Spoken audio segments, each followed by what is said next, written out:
যে মৃত্যুর পর মানুষ কিছু হারায় যখন সে মারা যায়, কিন্তু বিজ্ঞান এখনো সে পর্যায়ে পৌঁছেনি যে পর্যায়ে পৌঁছলে আত্মা ঠিক কি তা বলা যায়। আত্মা হচ্ছে নির্যাস মানব দেহের।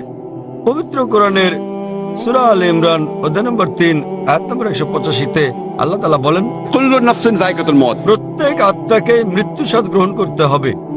এই আয়াতে ইহকাল হচ্ছে পরকালের জন্য পরীক্ষা।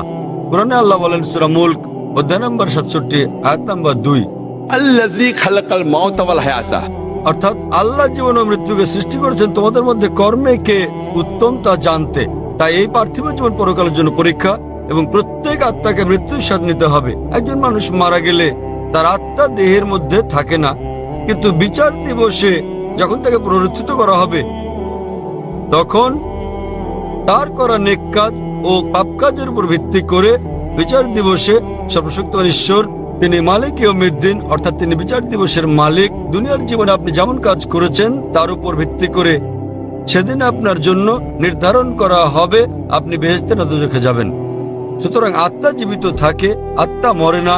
এটি কেবল মৃত্যুর স্বাদ গ্রহণ করে যখন কোনো মানুষের দেহ মারা যায়। যখন দেহ প্রাণের সঙ্গে থাকে তখন সে মানুষ। তবে পরকালে সম্পূর্ণ নতুন একটা দেহ দেওয়া হবে এবং আত্মা বেঁচে থাকবে, এবং তখন এই জীবনের পরীক্ষার ফলাফলের উপর ভিত্তি করে বেহেশত দোজখ দেওয়া হবে। আশা করি উত্তরটা আপনি পেয়েছেন। আত্মা আর মন কি অনুরূপ? ভাই প্রশ্ন করলেন আত্মা আর মন কি অনুরূপ? না। আবার বলছি, মন হচ্ছে ভাবগত। যদি আমি আপনাকে প্রশ্ন করি আপনার মন কোথায়, আপনারা জানেন তখন লোকেরা বলবে মনের অবস্থান মস্তিষ্কে। সুতরাং এটা একটা গুণবাচক শব্দ। যেমন আমরা যখন বলি নিজের কাজে মন দাও, তো মনে রাখার কথা বললে লোকেরা মস্তিষ্ক খাটিয়ে ভাবতে শুরু করে, কিন্তু এর অর্থ এই নয় যে মন মস্তিষ্কের মধ্যে রয়েছে, বরং এটা ভিন্ন কিছু। তাহলে আবারও প্রমাণিত হলো যে মন একটা গুণবাচক শব্দ। আমি জানি না মনকে কোথাও স্থাপন করা হয়েছে কিনা। যখন আমরা মন সম্পর্কে কথা বলি সাধারণত মস্তিষ্ক সম্পর্কে ভাবি, কিন্তু সেটা একটা গুণবাচক শব্দ। আশা করি উত্তর